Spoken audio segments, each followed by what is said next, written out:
नमस्कार दोस्तों, welcome to Sambhav education. This is Aryan Shukla. दोस्तों, आज की क्लास में हम जीके के इंपॉर्टेंट क्वेश्चन डिस्कस करेंगे।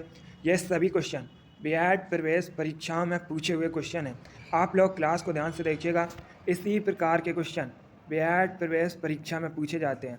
एंड क्लास के अंत में बताइए कि आपके कितने क्वेश्चन राइट निकले। जो क्वेश्चन आए उसे आप लोग कॉपी में नोट डाउन कीजिएगा। सबसे पहले क्लास को लाइक करिए, अपने फ्रेंड ग्रुप सभी जगह शेयर कर दीजिए ताकि ज़्यादा से ज़्यादा लोग जुड़ सकें। और जो फ्रेंड इस चैनल पर नए हैं वो चैनल को सब्सक्राइब करेंगे, बेल आइकन को प्रेस कीजिए ताकि सभी नोटिफिकेशन आप तक पहुंच सकें। दोस्तों, चलिए शुरू करते हैं आज की क्लास। क्वेश्चन नंबर फर्स्ट के लिए आंसर करिए। अच्छा क्वेश्चन है, हिस्ट्री से संबंधित क्वेश्चन है। आपको बताना है सातवाहन वंश के सबसे महान शासक कौन थे। बताइएगा सातवाहन वंश के सबसे महान शासक कौन थे। ऑप्शन दिए गए ऑप्शन इस प्रकार हैं। Option number A Pushyamitra Shunga, option number B Gautamiputra Satakarni, option number C Simuka, या option number D none of these इनमें से कोई नहीं। आपको बताना है सातवाहन वंश के सबसे महान शासक कौन थे। सभी लोग आंसर करिएगा। ऑप्शन को ध्यान से पढ़िए, उसके बाद आंसर करिए। Very good. इसका right answer option number B होगा, Gautamiputra Satakarni. Yes, option number B correct answer है। दोस्तों, सातवाहन वंश के सबसे महान शासक गौतमीपुत्र सातकर्णी थे, इसलिए option number B correct answer होगा। अब देखिए क्वेश्चन एग्जाम में पूछा जाता है कि सातवाहन वंश की स्थापना किसने की थी। तो आप लोग याद रखिएगा सिमुक ने दोस्तों सातवाहन वंश की स्थापना की थी। अगर हम ऑप्शन नंबर ए की बात करें पुष्यमित्र शुंग, तो पुष्यमित्र शुंग ने दोस्तों शुंग वंश की स्थापना की थी। तीनों ऑप्शंस के बारे में याद रखिए, तीनों के आपके एग्जाम में क्वेश्चन पूछे जा सकते हैं। चलिए क्वेश्चन नंबर फर्स्ट का option number B correct answer है। सातवाहन वंश के सबसे महान शासक गौतमीपुत्र सातकर्णी थे। आगे बढ़ते हैं। अब आंसर करिए क्वेश्चन नंबर 2 के लिए। ये क्वेश्चन आपके एग्जाम में पूछा हुआ क्वेश्चन है, इसी प्रकार से पूछा गया था। आपको बताना है रेहंद नदी किस नदी की सहायक नदी है। बताइएगा रेहंद नदी किस नदी की सहायक नदी है। ऑप्शन नंबर ए गंगा की, ऑप्शन नंबर बी यमुना की, ऑप्शन नंबर सी सोन की, या ऑप्शन नंबर डी गोमती की। क्वेश्चन नंबर 2 के लिए आंसर करिए। Very good. इसका right answer option number C होगा, सोन नदी की। Yes, option number C correct answer है। दोस्तों, रेहंद सोन नदी की सहायक नदी है, इसलिए option number C correct answer होगा। अगला क्वेश्चन देखते हैं। अब क्वेश्चन नंबर 3 के लिए आंसर करिए। करेंट से क्वेश्चन है। आपको बताना है वर्तमान में भारत के स्वास्थ्य मंत्री हेल्थ मिनिस्टर कौन है। बताइएगा वर्तमान में भारत के स्वास्थ्य मंत्री कौन है। ऑप्शन इस प्रकार हैं। Option number A Dharmendra Pradhan, option number B Mansukh Mandaviya, option number C Rajnath Singh, या option number D none of these. आपको बताना है भारत के हेल्थ मिनिस्टर कौन है। Good. Right answer option number B होगा, Mansukh Mandaviya. Yes, option number B correct answer है। दोस्तों, मनसुख मंडाविया वर्तमान में स्वास्थ्य मंत्री है, इसलिए option number B correct answer होगा। धर्मेंद्र प्रधान वर्तमान में एजुकेशन मिनिस्टर शिक्षा मंत्री हैं। राजनाथ सिंह दोस्तों रक्षा मंत्री हैं। तो आप लोग इनके बारे में याद रखिएगा, यहाँ से आपके एग्जाम में क्वेश्चन पूछे जा सकते हैं। क्वेश्चन नंबर 3 का option number B correct answer है, स्वास्थ्य मंत्री मनसुख मंडाविया हैं। अगला क्वेश्चन देखते हैं। क्वेश्चन नंबर 4 के लिए आंसर करिए। क्वेश्चन है दोस्तों बौद्ध अंतर्राष्ट्रीय सर्किट निम्नलिखित में से किस शहर में है। बताइएगा बौद्ध अंतर्राष्ट्रीय सर्किट इनमें से किस शहर में है। सभी लोग आंसर करिए क्वेश्चन नंबर 4 के लिए। दोस्तों, आपके एग्जाम में इसी प्रकार के क्वेश्चन पूछे जाते हैं। जो क्वेश्चन का लेवल है वो यही रहता है, तो आप लोग ध्यान से क्लास को देखिएगा। क्लास के अंत में अपना स्कोर जरूर बताइए कि आपके कितने क्वेश्चन राइट निकले। Very good. इसका right answer option number C होगा, greater Noida. Yes, option number C correct answer है।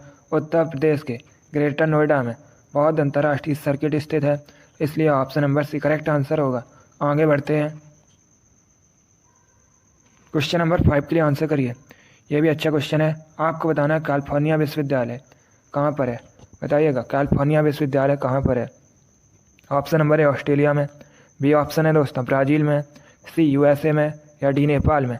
आपको बताना है कैलिफोर्निया विश्वविद्यालय कहाँ पर है। यह भी क्वेश्चन आपका एग्जाम में पूछा हुआ क्वेश्चन है, इसी प्रकार से पूछा गया था। इसका right answer option number C होगा, USA. Yes, option number C correct answer है। दोस्तों, कैलिफोर्निया विश्वविद्यालय यूएसए में स्थित है, इसलिए option number C correct answer होगा। अब देखिए अगर हम यूएसए की बात करें दोस्तों, यूएसए उत्तरी अमेरिका महाद्वीप के अंतर्गत आता है। यूएसए की राजधानी वाशिंगटन डीसी है। वर्तमान में यूएसए के प्रेसिडेंट जो बाइडन है और वर्तमान में दोस्तों यूएसए की उपराष्ट्रपति कमला हैरिस हैं। एक क्वेश्चन एग्जाम में पूछा गया था कि यूएसए का नेशनल स्पोर्ट राष्ट्रीय खेल क्या है, तो आप लोग याद रखिएगा बेसबॉल दोस्तों यूएसए का राष्ट्रीय खेल है। क्वेश्चन नंबर 5 का option number C correct answer है।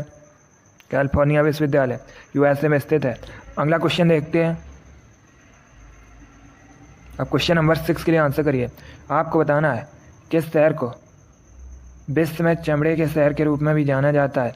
बताइएगा इनमें से किस शहर को दोस्तों विश्व में चमड़े के शहर के रूप में भी जाना जाता है।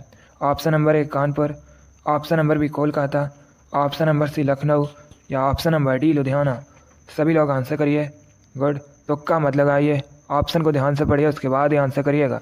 इसका right answer option number A होगा, Kanpur. Yes, option number A correct answer है दोस्तों। कानपुर को विश्व में चमड़े के शहर के रूप में भी जाना जाता है, इसलिए option number A correct answer है। कानपुर के साथ ही दोस्तों आगरा और चेन्नई को भी चमड़े के शहर के रूप में भी जाना जाता है। अब देखिए अगर हम कानपुर की बात करें, कानपुर उत्तर प्रदेश का शहर है। एग्जाम में क्वेश्चन पूछा जाता है कि कानपुर किस नदी के किनारे बसा है, तो कानपुर गंगा नदी के किनारे बसा है। कानपुर को उत्तर भारत का मैनचेस्टर भी कहा जाता है। ग्रीन पार्क स्टेडियम दोस्तों कानपुर में स्थित है। क्वेश्चन नंबर 6 का option number A correct answer है। आगे बढ़ते हैं। अब क्वेश्चन नंबर 7 के लिए आंसर करिए। बताइएगा 7 टापुओं के शहर के नाम से किसे जाना जाता है। आपको बताना है भारत में किस शहर को 7 टापुओं के शहर के नाम से जाना जाता है। ऑप्शन नंबर ए दिल्ली को, ऑप्शन नंबर बी जयपुर को, ऑप्शन नंबर सी लुधियाना को या ऑप्शन नंबर डी मुंबई को। सभी लोग आंसर करिए क्वेश्चन नंबर 7 के लिए। डेली आपकी क्लास होती है स्पेशल आपके एग्जाम के लिए, तो आप लोग डेली क्लास को ज्वाइन कीजिएगा। वेरी गुड, बहुत अच्छे। इसका right answer option number D होगा, मुंबई को। Yes, option number D correct answer है दोस्तों। मुंबई को भारत में 7 टापुओं के शहर के नाम से जाना जाता है, इसलिए option number A correct answer है। मुंबई महाराष्ट्र की राजधानी है दोस्तों। मुंबई में बीसीसीआई का हेडक्वार्टर स्थित है। आरबीआई का हेडक्वार्टर मुंबई में स्थित है। एसबीआई का हेडक्वार्टर मुंबई में स्थित है। वानखेड़े स्टेडियम भी दोस्तों मुंबई में स्थित है। चलिए क्वेश्चन नंबर 7 का option number D correct answer है। अगला क्वेश्चन देखते हैं। अब आंसर करिए क्वेश्चन नंबर 8 के लिए। आपको बताना है देवभाषा कौन सी है। बताइएगा देवभाषा कौन सी है। गुड, जिसने अभी क्लास को लाइक नहीं किया है वो लाइक कर दीजिएगा, और जो फ्रेंड इस चैनल पर नए हैं वो चैनल को सब्सक्राइब करेंगे, बेल आइकन को प्रेस कीजिए ताकि सभी नोटिफिकेशन आप तक पहुंच सकें। देखिए क्लास को ज़्यादा से ज़्यादा शेयर भी कीजिएगा। वेरी गुड, आपको बताना है देवभाषा कौन सी है। Right answer option number C होगा, Sanskrit. Yes, option number C correct answer है। संस्कृत देवभाषा है, इसलिए option number C correct answer है। एग्जाम में क्वेश्चन पूछा जाता है कि संस्कृत इसकी लिपि क्या है, तो मैंने आपको कई बार बताया है संस्कृत भाषा की लिपि दोस्तों देवनागरी है। चलिए क्वेश्चन नंबर 8 का option number C correct answer है। बहुत अच्छे, इसी प्रकार से आप लोग आंसर करिए।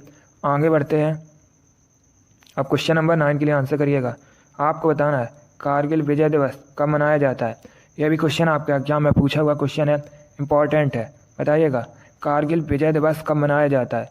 बहुत अच्छे, इसका right answer option number B होगा, 26 जुलाई को। Yes, option number B correct answer है।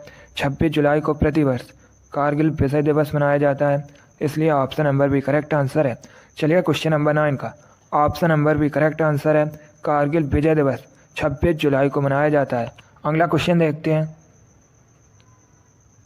अब क्वेश्चन नंबर 10 के लिए आंसर करिए। आपको बताना है भारत में सबसे अधिक मूंगफली का उत्पादन किस राज्य में होता है। बताइएगा भारत में दोस्तों सबसे अधिक मूंगफली का उत्पादन किस राज्य में होता है। गुड, बहुत अच्छे, इसका right answer option number A होगा, Gujarat. Yes, option number A correct answer है दोस्तों। गुजरात में सबसे अधिक मूंगफली का उत्पादन होता है भारत में, इसलिए option number A correct answer है। आगे बढ़ते हैं। अब आंसर करिए क्वेश्चन नंबर 11 के लिए। अच्छा क्वेश्चन है। आपको बताना है फ्रांस का राष्ट्रीय खेल क्या है। ऑप्शन दिए गए हैं। Option number 1 cricket, option number B table tennis, option number C football या ऑप्शन नंबर डी बैडमिंटन। आपको बताना है फ्रांस का नेशनल स्पोर्ट क्या है। फ्रांस दोस्तों यूरोप महाद्वीप के अंतर्गत आता है। एग्जाम में क्वेश्चन पूछा गया था कि फ्रांस की राजधानी क्या है। आप लोग बताइएगा फ्रांस की राजधानी क्या है। वेरी गुड, यस, फ्रांस की राजधानी दोस्तों पेरिस है। अब आंसर करिए क्वेश्चन नंबर 11 के लिए। आपको बताना है फ्रांस का राष्ट्रीय खेल क्या है। Right answer option number C होगा football. Yes, option number C correct answer है फुटबॉल, फ्रांस का राष्ट्रीय खेल है। एग्जाम में क्वेश्चन पूछा गया था कि इंग्लैंड का राष्ट्रीय खेल क्या है, तो आप लोग याद रखिएगा क्रिकेट दोस्तों, इंग्लैंड का राष्ट्रीय खेल है। साथ में दोस्तों ऑस्ट्रेलिया का भी राष्ट्रीय खेल क्रिकेट ही है। चलिए क्वेश्चन नंबर 11 का option number C correct answer है फुटबॉल, फ्रांस का नेशनल स्पोर्ट है। आगे बढ़ते हैं। अब क्वेश्चन नंबर 12 के लिए आंसर करिए। दिवस से संबंधित क्वेश्चन है, कन्फर्म है आपके एग्जाम में 1 से 2 क्वेश्चन दिवस से संबंधित पूछे जाएंगे। इसी प्रकार के क्वेश्चन होंगे दोस्तों। बताइएगा विश्व वन्य जीव दिवस कब मनाया जाता है। आपको बताना है विश्व वन्य जीव दिवस कब सेलिब्रेट किया जाता है। सभी लोग आंसर करिएगा। Good, right answer option number A होगा 3 मार्च को। Yes, option number A correct answer है। प्रत्येक वर्ष 3 मार्च को विश्व वन्य जीव दिवस सेलिब्रेट किया जाता है, इसलिए option number A correct answer है। अगला क्वेश्चन देखते हैं। अब आंसर करिए क्वेश्चन नंबर 13 के लिए। आपको बताना है उत्तर प्रदेश में चौधरी चरण सिंह स्टेडियम कहाँ स्थित है। सभी लोग बताइएगा उत्तर प्रदेश में दोस्तों चौधरी चरण सिंह स्टेडियम कहाँ पर है। गुड, ऑप्शन नंबर ए प्रयागराज में, ऑप्शन नंबर बी आगरा में, ऑप्शन नंबर सी मुजफ्फरनगर में, या ऑप्शन नंबर डी गोरखपुर में। गुड, आपको बताना है चौधरी चरण सिंह स्टेडियम ये कहाँ पर है। इसका right answer option number C होगा मुजफ्फरनगर में। Yes, option number C correct answer है। चौधरी चरण सिंह स्टेडियम मुजफ्फरनगर में स्थित है, इसलिए option number C correct answer है। एग्जाम में क्वेश्चन पूछा गया था कि चौधरी चरण सिंह अंतर्राष्ट्रीय हवाई अड्डा, इसे दोस्तों अमौसी हवाई अड्डा भी कहा जाता है, ये कहाँ पर है, तो ये लखनऊ में है। इसे भी आप लोग याद रखिएगा, ये क्वेश्चन आपके एग्जाम में पूछा हुआ क्वेश्चन है। क्वेश्चन नंबर 13 का option number C correct answer है चौधरी चरण सिंह स्टेडियम मुजफ्फरनगर में स्थित है। आगे बढ़ते हैं।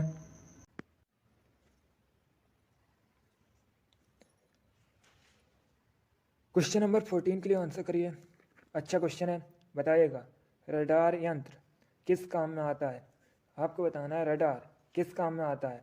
ऑप्शन को पढ़िए और उसके बाद ये आंसर दीजिएगा। आपका एग्जाम में क्वेश्चन पूछा गया था कि रडार का फुल फॉर्म क्या होता है, तो याद रखिएगा रडार का फुल फॉर्म होता है रेडियो डिटेक्शन एंड रेंजिंग। अब बताइएगा यह किस काम में आता है। Right answer option number D होगा जहाज़ों की गति, स्थिति व दिशा मापने के लिए, तो ऑप्शन नंबर डी आपका राइट आंसर होगा। आगे बढ़ते हैं। क्वेश्चन नंबर 15 के लिए आंसर करिए। अब आपको बताना है रोजर फेडरर ये कहाँ के निवासी हैं। बताइएगा रोजर फेडरर कहाँ के निवासी है। पहली बात तो आप लोग याद रखिएगा रोजर फेडरर दोस्तों टेनिस के स्टार खिलाड़ी हैं। अब आपको बताना है इनका संबंध किस देश से है। Very good, option number B correct answer है स्विट्जरलैंड से। Yes, option number B correct answer है रोजर फेडरर स्विट्जरलैंड के स्टार टेनिस खिलाड़ी हैं। चलिए क्वेश्चन नंबर 15 का option number B correct answer है। बहुत अच्छे, अगला क्वेश्चन देखते हैं। क्वेश्चन नंबर 16 के लिए आंसर करिए। ये क्वेश्चन मैंने अभी आपको बताया था, तो आप लोग राइट आंसर करिएगा। आपको बताना है वानखेड़े स्टेडियम कहाँ स्थित है। ऑप्शन नंबर ए मुंबई में, बी लखनऊ में, सी न्यू दिल्ली में, या डी चेन्नई में। अभी मैंने आपको ये क्वेश्चन बताया था, आप लोग राइट आंसर करिए। आपको बताना है वानखेड़े स्टेडियम कहाँ स्थित है। बहुत अच्छे, right answer option number A होगा मुंबई में। Yes, option number A correct answer है। अगला क्वेश्चन देखते हैं। क्वेश्चन नंबर 17 के लिए आंसर करिए। अच्छा क्वेश्चन है, साइंस से संबंधित क्वेश्चन है। पहले ध्यान से क्वेश्चन को पढ़िए, उसके बाद ये आंसर करिएगा। गुड, आपको बताना है चांदी का, सिल्वर का लैटिन नाम क्या है। बताइएगा चांदी का लैटिन नाम क्या है। Option number A argentum, option number B aurum, option number C stannum, या option number D none of these. आपको बताना है चांदी का लैटिन नाम क्या है। सभी लोग क्वेश्चन नंबर 17 के लिए आंसर करिएगा।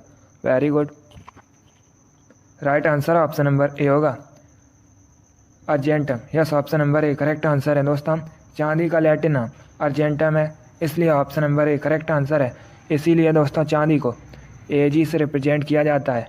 और सोने का लैटिन नाम है स्टेनम दोस्तों, टिन का लैटिन नाम है। तो आप लोग इनके बारे में याद रखिएगा। इन तीनों ऑप्शन से आपके एग्जाम में क्वेश्चन पूछे जा सकते हैं। क्वेश्चन नंबर 17 का option number A correct answer है चांदी का, सिल्वर का लैटिन नाम अर्जेंटम है। आगे बढ़ते हैं, अब आंसर करिए क्वेश्चन नंबर 18 के लिए। आपको बताना है मोमबत्ती रासायनिक ऊर्जा को किस में रूपांतरित करती है। बताइएगा मोमबत्ती केमिकल एनर्जी को किस में रूपांतरित करती है। ए विद्युत ऊर्जा में, बी यांत्रिक ऊर्जा में, सी ऊष्मा और प्रकाश ऊर्जा में, या डी नन ऑफ दीज इनमें से कोई नहीं। बहुत अच्छे, इसका right answer option number C होगा, ऊष्मा और प्रकाश ऊर्जा में। Yes, option number C correct answer है। मोमबत्ती रासायनिक ऊर्जा को ऊष्मा और प्रकाश ऊर्जा में रूपांतरित करती है, इसलिए option number C correct answer है। वेरी गुड, आगे बढ़ते हैं। अब क्वेश्चन नंबर 19 के लिए आंसर करिए। आपको बताना है मध्य प्रदेश का राजकीय फल क्या है। बताइएगा मध्य प्रदेश का राजकीय फल क्या है। बहुत अच्छे, इसका right answer option number A होगा, आम। Yes, option number A correct answer है दोस्तों, आम मध्य प्रदेश का राजकीय फल है। आगे बढ़ते हैं, क्वेश्चन नंबर 20 के लिए आंसर करिए। इंपॉर्टेंट क्वेश्चन है, आपके एग्जाम में पूछा हुआ क्वेश्चन है। आपको बताना है साइप्रस द्वीप कहाँ स्थित है।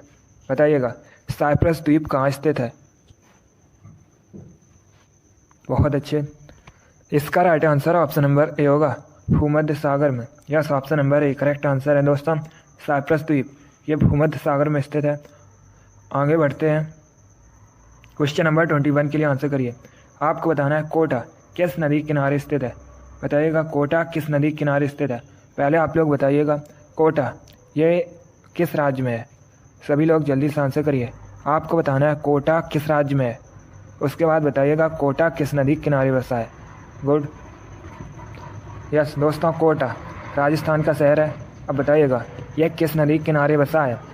बहुत अच्छे, करेक्ट आंसर है ऑप्शन नंबर डी होगा, Chambal. Yes, option number D correct answer है, कोटा चंबल नदी किनारे स्थित है। अगला क्वेश्चन देखते हैं, क्वेश्चन नंबर 22 के लिए आंसर करिए। आपको बताना है माई कंट्री माई लाइफ पुस्तक किसके द्वारा लिखी गई है। बताइएगा माई कंट्री माई लाइफ पुस्तक के लेखक कौन है। बहुत अच्छे, इसका right answer option number D होगा, Lal Krishna Advani. Yes, option number D correct answer है दोस्तों, माई कंट्री माई लाइफ पुस्तक के लेखक लाल कृष्ण आडवाणी है, इसलिए option number D correct answer होगा। अगला क्वेश्चन देखते हैं, क्वेश्चन नंबर 23 आपके सामने है। इंपॉर्टेंट क्वेश्चन है, आपको बताना है भारत के किस राज्य को मसालों का बगीचा कहते हैं। आपको बताना है भारत में किस राज्य को मसालों का बगीचा कहा जाता है। ए आंध्र प्रदेश को, बी केरल को, सी तमिलनाडु को, या डी उत्तराखंड को। गुड, इसका right answer option number B होगा, केरल को। Yes, option number B correct answer है, केरल को भारत में मसालों का बगीचा कहा जाता है, इसलिए option number B correct answer है। एक क्वेश्चन आपके एग्जाम में पूछा गया था, मैंने भी आपको ये क्वेश्चन कई बार बताया है कि केरल की ऑफिशियल लैंग्वेज क्या है। ये क्वेश्चन आपके एग्जाम में पूछा हुआ क्वेश्चन है, तो आप लोग याद रखिएगा मलयालम दोस्तों केरल की ऑफिशियल लैंग्वेज है। क्वेश्चन नंबर 23 का option number B correct answer है, केरल को भारत में मसालों का बगीचा कहा जाता है। अगला क्वेश्चन देखते हैं, क्वेश्चन नंबर 24 आपके सामने है। बताइएगा गीता रेस पुस्तक के लेखक कौन है। आपको बताना है गीता रेस नामक पुस्तक के लेखक कौन है। ए जवाहरलाल नेहरू, बी बाल गंगाधर तिलक, सी महात्मा गांधी, या डी सुभाष चंद्र बोस। आपको बताना है गीता रेस नामक पुस्तक किसके द्वारा लिखी गई है। बहुत अच्छे, इसका right answer option number B होगा, Bal Gangadhar Tilak. Yes, option number B correct answer है दोस्तों, गीता रेस पुस्तक के लेखक बाल गंगाधर तिलक है। अगला क्वेश्चन देखते हैं, क्वेश्चन नंबर 25 आपके सामने है। अब आपको बताना है धनराज पिल्ले किस खेल से संबंधित हैं। बताइएगा धनराज पिल्ले किस खेल से संबंधित है। गुड, बहुत अच्छे, आपको बताना है धनराज पिल्ले किस खेल से संबंधित हैं। Right answer option number C होगा, हॉकी से। Yes, option number C correct answer है दोस्तों, धनराज पिल्ले एक भारतीय हॉकी के खिलाड़ी हैं, इसलिए option number C correct answer होगा। अगला क्वेश्चन देखते हैं, क्वेश्चन नंबर 26 के लिए आंसर करिए। इंपॉर्टेंट क्वेश्चन है, बताइएगा सलाल परियोजना किस नदी पर है। एक क्वेश्चन एग्जाम में पूछ लेते हैं कि सलाल परियोजना कहाँ पर है, तो याद रखिएगा दोस्तों ये जम्मू और कश्मीर में है। अब आपको बताना है ये किस नदी पर है। अच्छा क्वेश्चन है, बताइएगा सलाल परियोजना किस नदी पर है? Right answer option number D होगा, चिनाब नदी पर। Yes, option number D correct answer है। सलाल परियोजना जो कि दोस्तों जम्मू कश्मीर में है और ये चिनाब नदी पर स्थित है। अगला क्वेश्चन देखते हैं। क्वेश्चन नंबर 27 के लिए आंसर करिए। बताइएगा फ्लोरीन का परमाणु क्रमांक कितना होता है? आपको बताना है फ्लोरीन की परमाणु संख्या कितनी होती है। पहली बात तो आप लोग याद रखिएगा, फ्लोरीन को दोस्तों एफ से रिप्रेजेंट किया जाता है। अब आपको बताना है फ्लोरीन की परमाणु संख्या कितनी होती है। वेरी गुड, बहुत अच्छे। इसका right answer option number C होगा 9। Yes, option number C correct answer है। फ्लोरीन की परमाणु संख्या 9 होती है। क्वेश्चन नंबर 27 का option number C correct answer है। आगे बढ़ते हैं। अब क्वेश्चन नंबर 28 के लिए आंसर करिए। आपको बताना है विश्व पर्यटन दिवस कब मनाया जाता है। बताइएगा विश्व पर्यटन दिवस कब मनाया जाता है। बहुत अच्छे। इसका right answer option number D होगा 27 सितंबर को। Yes, option number D correct answer है दोस्तों। प्रतिवर्ष 27 सितंबर को विश्व पर्यटन दिवस मनाया जाता है, इसलिए option number D correct answer होगा। अगला क्वेश्चन देखते हैं। क्वेश्चन नंबर 29 के लिए आंसर करिए। यह भी अच्छा क्वेश्चन है। आपको बताना है निम्न में से किस वेद में संगीत का वर्णन है। बताइएगा संगीत का वर्णन किस वेद में है। ऑप्शन दिए गए हैं, ध्यान से ऑप्शन पढ़िए, उसके बाद ही आंसर करिएगा। दोस्तों वेद 4 हैं, ऋग्वेद, अथर्ववेद, सामवेद, यजुर्वेद। एक क्वेश्चन एग्जाम में पूछ लेते हैं कि वेदों की रचना किस भाषा में की गई है, तो आप लोग याद रखिएगा वेदों की रचना दोस्तों संस्कृत भाषा में की गई है। अब बताइएगा किस वेद में संगीत का वर्णन है। Good, right answer option number C होगा सामवेद में। Yes, option number C correct answer है। सामवेद में संगीत का वर्णन है, इसलिए option number C correct answer है। एग्जाम में क्वेश्चन पूछा गया था कि सबसे प्राचीन वेद कौन सा है, तो याद रखिएगा दोस्तों ऋग्वेद सबसे प्राचीन वेद है।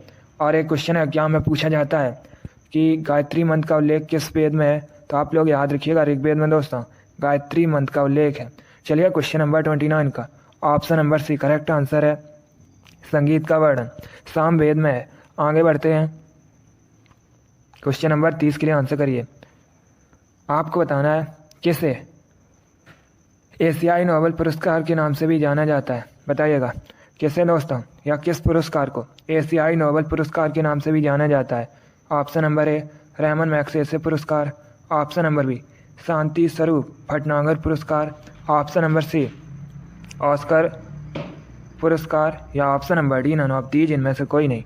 क्वेश्चन नंबर 30 के लिए आंसर करिएगा। बहुत अच्छे। इसका right answer option number A होगा रहमान मैग्सेसे पुरस्कार। Yes, option number A correct answer है। रहमान मैग्सेसे पुरस्कार को एशियाई नोबेल पुरस्कार के नाम से भी जाना जाता है, इसलिए option number A correct answer है। यह भी इंपॉर्टेंट क्वेश्चन है, आपको एग्जाम में देखने को मिल सकता है। आगे बढ़ते हैं। क्वेश्चन नंबर 31 के लिए आंसर करिए। बताइएगा ओणम किस राज्य का प्रमुख त्यौहार है। आपको बताना है ओणम दोस्तों किस राज्य का मेन फेस्टिवल है। ए असम का, बी मिजोरम का, सी केरल का, या डी नागालैंड का। सभी लोग आंसर करिएगा। गुड, इसका right answer option number C होगा केरल का। Yes, option number C correct answer है दोस्तों। ओणम केरल का एक प्रमुख त्यौहार है, इसलिए option number C correct answer होगा। अगला क्वेश्चन देखते हैं। क्वेश्चन नंबर 32 के लिए आंसर करिएगा। ये क्वेश्चन आपके एग्जाम में पूछा हुआ क्वेश्चन है, इसी प्रकार से पूछा गया था। आपको बताना है निम्न में से किसे भारत रत्न नहीं मिला है। बताइएगा किसे इनमें से दोस्तों भारत रत्न नहीं मिला है। भारत रत्न भारत का सर्वोच्च नागरिक पुरस्कार है, ये दोस्तों राष्ट्रपति द्वारा प्रदान किया जाता है। अब आपको बताना है इनमें से किसे भारत रत्न नहीं मिला है। गुड, इसका right answer option number D होगा सोनिया गांधी को। Yes, option number D correct answer है। इनमें से दोस्तों सोनिया गांधी को भारत रत्न नहीं मिला है, इसलिए option number D correct answer होगा। बाकी मोरारजी देसाई, गुलजारी लाल नंदा, राजीव गांधी, इनको भारत रत्न मिला है। क्वेश्चन नंबर 32 का option number D correct answer होगा सोनिया गांधी को भारत रत्न नहीं मिला है। अगला क्वेश्चन देखते हैं। क्वेश्चन नंबर 33 आपके सामने है। बताइएगा गीत गोविंद के रचयिता कौन है। आपको बताना है गीत गोविंद इसके रचयिता कौन है। बहुत अच्छे। Right answer option number B होगा Jayadev. Yes, option number B correct answer है दोस्तों। जयदेव गीत गोविंद के रचयिता हैं, इसलिए option number B correct answer होगा। देखिए एग्जाम में क्वेश्चन पूछा गया था, अगर हम ऑप्शन नंबर सी की बात करें, वाण भट्ट, हर चरित्र के लेखक कौन है? तो आप लोग याद रखिएगा वाण भट्ट हैं। और एक क्वेश्चन पूछा जाता है कादम्बरी के लेखक कौन है? तब भी आप लोग याद रखिए वाण भट्ट।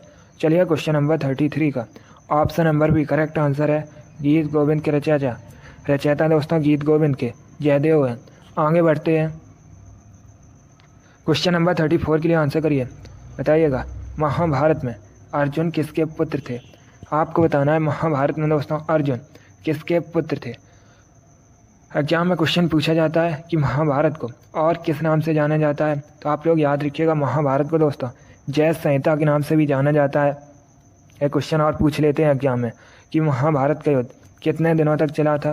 तो याद रखिएगा 18 दिनों तक दोस्तों महाभारत का युद्ध चला था। अब बताइएगा आप लोग महाभारत में अर्जुन किसके पुत्र थे? Right answer option number B होगा पांडु का। Yes, option number B correct answer है। आगे बढ़ते हैं, क्वेश्चन नंबर 35 के लिए आंसर करिए। आपको बताना है भारत में किसान दिवस कब सेलिब्रेट किया जाता है? ये भी अच्छा क्वेश्चन है। आपको बताना है भारत में किसान दिवस कब मनाया जाता है? क्वेश्चन नंबर 35 के लिए आंसर करिएगा। इसका right answer option number A होगा 23 दिसंबर को। Yes, option number A correct answer है। प्रतिवर्ष भारत में 23 दिसंबर को किसान दिवस मनाया जाता है, इसलिए option number A correct answer होगा। क्वेश्चन नंबर 35 का option number A correct answer है। भारत में 23 दिसंबर को किसान दिवस सेलिब्रेट किया जाता है। बहुत अच्छे दोस्तों, वेरी गुड गुड गुड। चलिए दोस्तों, आज की क्लास में हमने जीके के 35 इंपॉर्टेंट क्वेश्चन डिस्कस किए with extra fact. I hope आप सभी को ये क्वेश्चन समझ आए होंगे। सो लाइक करिए, शेयर करिए। चैनल पर नए हैं तो चैनल को सब्सक्राइब कीजिए, बेल आइकन को प्रेस कीजिए ताकि सभी नोटिफिकेशन आप तक पहुंच सकें। आप लोग अपना स्कोर कमेंट बॉक्स में ज़रूर बताइए कि आपके कितने क्वेश्चन राइट निकले। इसी के साथ मैं आपको मिलूंगा अगली क्लास में। Thank you guys, thank you for watching. God bless you all.